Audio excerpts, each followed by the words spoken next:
Welcome back to Double B. Bobby Burke is known for his expert design sense and queer eye.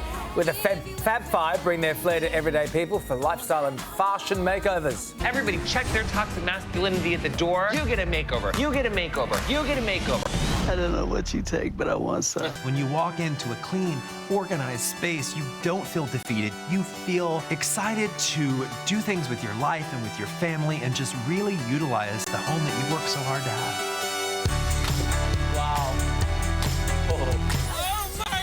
You have opened my soul. Everyone wants to feel special. Everybody wants to feel loved. There's nothing better than a big gay gasp. It's the gaspiest of gasps. Now he's knocking some design sense into us all with his first book, Right at Home, and Bobby Burke joins us live from Los Angeles. Bobby. Hey, Bobby. Nice to have you on the show. Good morning. Great to be there again. Tell us about this book. What do you want everyday people to learn about design?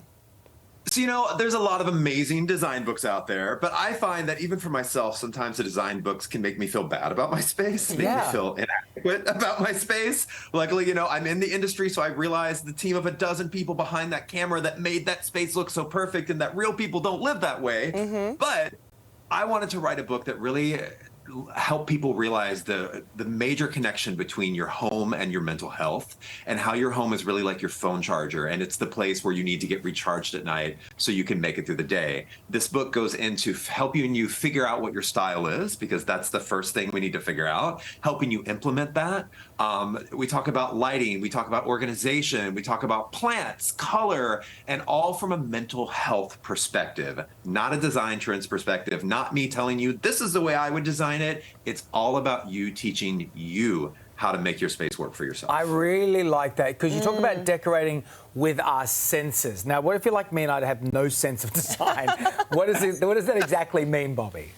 It's not just your sense of design. It's literally using all the senses from, design isn't just about sight. For me, it's about smell. It's about feel. It's about sound. A lot of times when you're designing with senses, like scents, for example, I love using scents that bring me back to happy times in my life, which usually our happiest times are often vacations. Mm-hmm. So the scents that I use in my home remind me of the tropical, beaches and jungles, those are my really happy places. So the scents that I use in my home, I always want to make sure I bring one that really, really brings me back to a happy spot, because as you know, your senses are the things that are connected to your memories the most. You can be walking down the sidewalk and get a whiff of Acqua di Gio and be transported back to a boyfriend from 1996 100%. That you hadn't thought of in decades, but that sense of smell, it really connects to memories. Well, just looking at your backdrop there, that's so zen. I sense I want to go running around that garden. Anyway.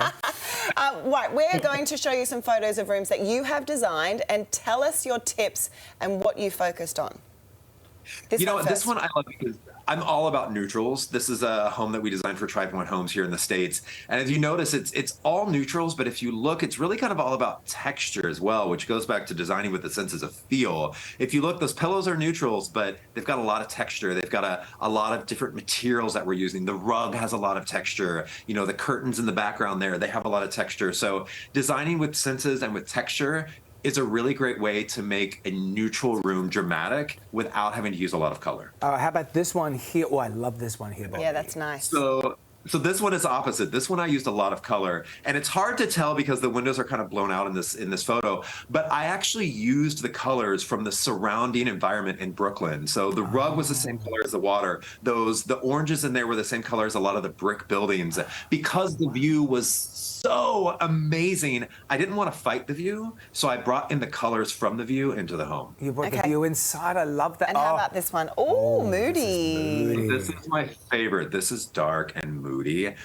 So the key to being able to design with dark materials like kitchen cabinets is it's all about balance. So if you were to do dark walls and dark floors, this space would be really uninviting. It would be too dark. So if you're going to do dark cabinets, if you're going to do dark countertops like that, make sure you balance it with white walls and light floors, because again, design is all about balance. So great. We love having you on here. The new book, Right at Home, is available now. Bobby, lovely to see you. We'll see you soon. Thank you, Bobby. Thank you, guys. And can't you just come to my home and do it for me? Yeah.